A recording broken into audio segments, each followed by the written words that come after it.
Assalamualaikum warahmatullahi wabarakatuh. Hai pecinta kasus, apa kabar? Selamat datang di channel Pendongeng Kasus. Hari ini aku mau menceritakan sebuah kasus yang terjadi baru-baru ini.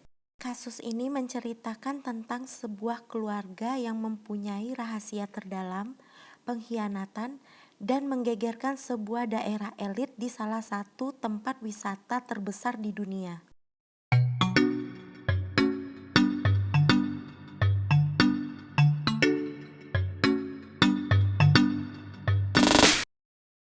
Anthony Todd atau Tony merupakan ayah yang berusia 44 tahun. Dia memiliki istri yang bernama Megan berusia 42 tahun. Pasangan ini telah dikaruniai 3 orang anak, yaitu Alec berusia 13 tahun, Tyler 11 tahun, dan Zoe 4 tahun, serta anjing keluarga mereka yang bernama Breezy. Mereka sebenarnya berasal dari Colchester, Connecticut, Amerika Serikat. Tetapi mereka memutuskan untuk pindah ke Orlando, tepatnya di Celebration, Florida. Celebration ini merupakan kota yang dibangun Disney, jadi tempatnya masih di daerah Disney World. Belum diketahui dengan jelas kapan mereka mulai pindah ke kondominium ini dan kenapa mereka pindah. Tony dan Megan memiliki sebuah perusahaan yang bernama Family Physical Therapy di Colchester dan East Hampton selama lebih kurang 11 tahun.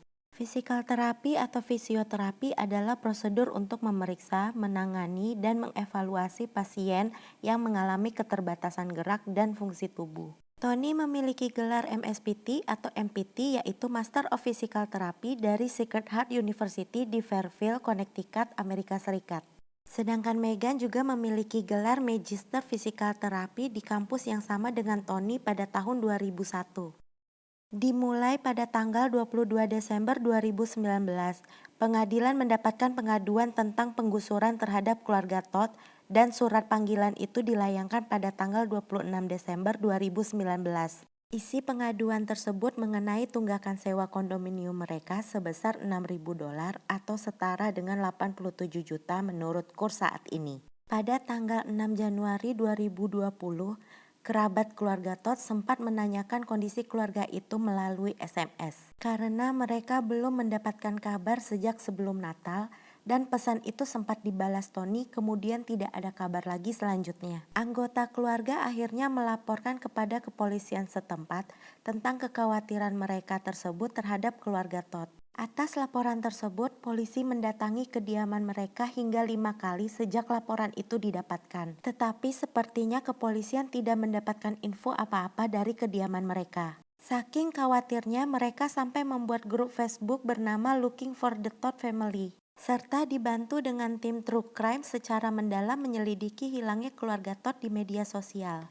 5 hari kemudian, tepatnya di tanggal 13 Januari 2020, Sheriff Departemen Osceola, Connecticut, Amerika Serikat, beserta agen federal mendatangi kediaman keluarga Todd untuk melayangkan surat lagi atas tuduhan penipuan. Surat ini berbeda dengan surat sebelumnya, karena surat ini merupakan tuduhan penipuan dan termasuk perbuatan kriminal. Oleh sebab itu, surat tersebut dikirim langsung oleh Sheriff Departemen dan agen federal. Tuduhan penipuan itu berasal dari perusahaan Family Physical Therapy milik keluarga Todd terhadap asuransi sebesar 100.000 sampai 130.000 atau setara dengan 1,5 sampai 1,8 M. Pihak berwenang tidak membeberkan tuduhan penipuan asuransi yang dilakukan keluarga Todd. Jadi kita tidak tahu penipuan apa yang dilakukan keluarga Todd di Connecticut. Apakah sudah ada tuduhan praduga tak bersalah? Kira-kira ada hubungannya nggak kepindahan mereka ke Florida?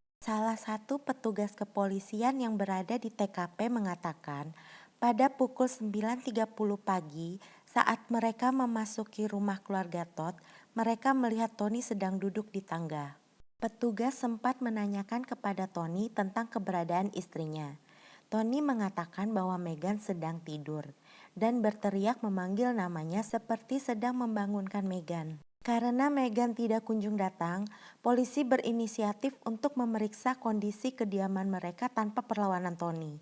Sesampainya mereka di kamar tidur utama, alangkah terkejutnya mereka saat menemukan 2 anak Tony, yaitu Alec dan Tyler, berbaring pada kasur matras di lantai kamar tidur utama tersebut. Tubuh Alec dan Tyler telah menghitam, sehingga tidak dapat melihat tanda-tanda adanya trauma pada tubuhnya saat itu.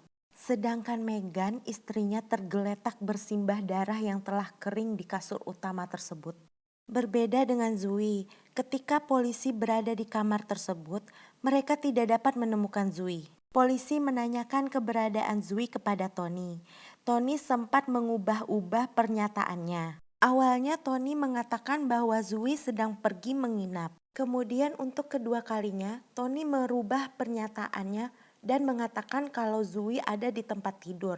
Tentu saja polisi tidak percaya karena mereka tidak melihat Zui ada di tempat tidur.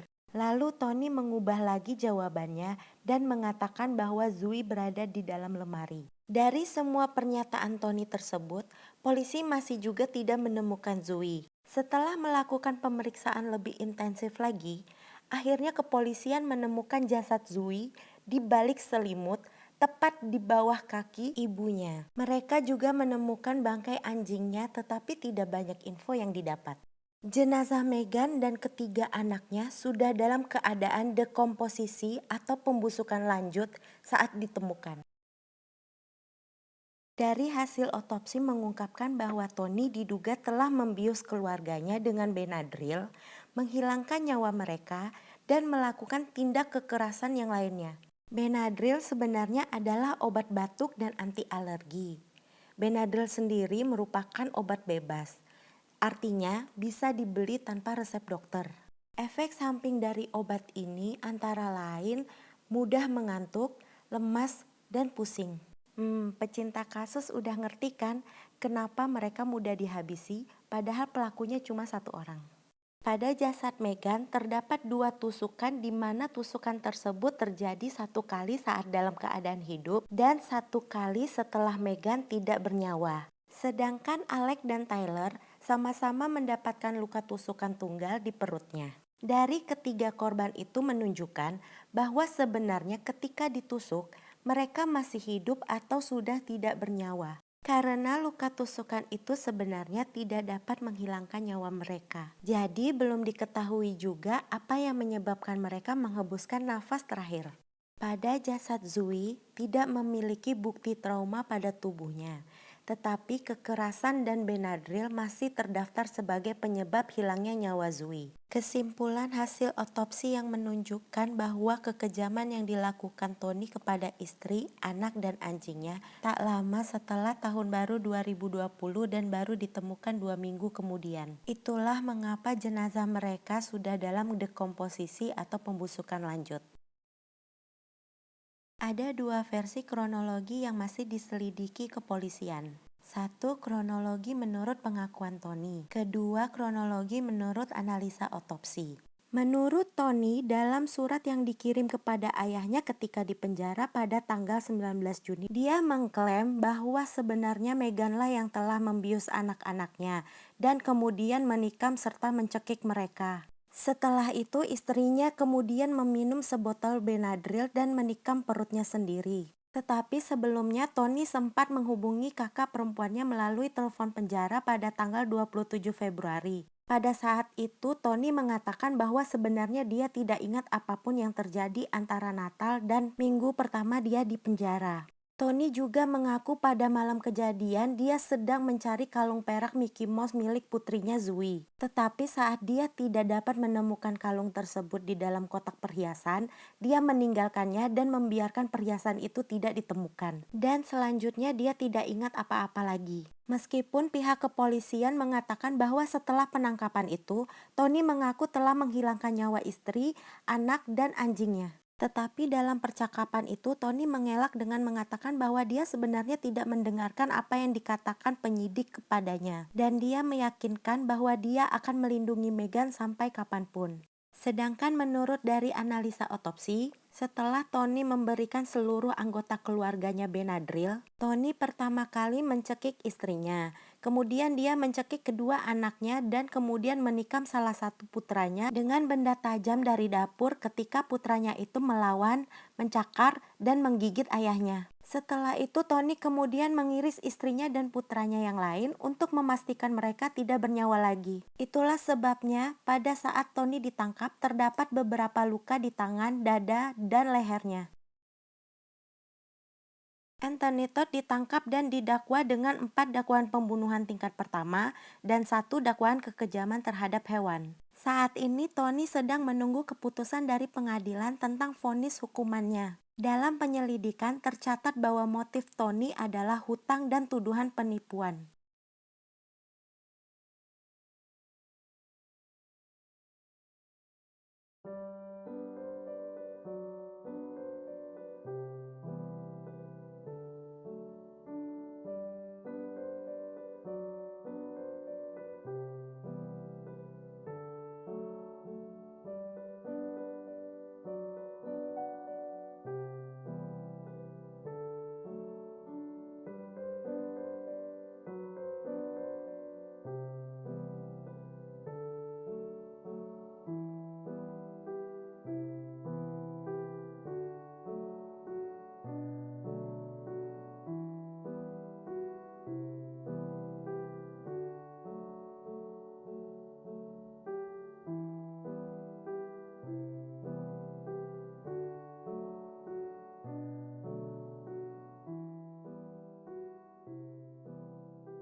Segitu dulu cerita kita untuk hari ini. Kalau ada saran atau request kasus yang mau dibahas, boleh DM ke Instagram atau email di description box. Jika kasusnya unik dan menarik, pasti akan diceritakan di sini. Sampai jumpa!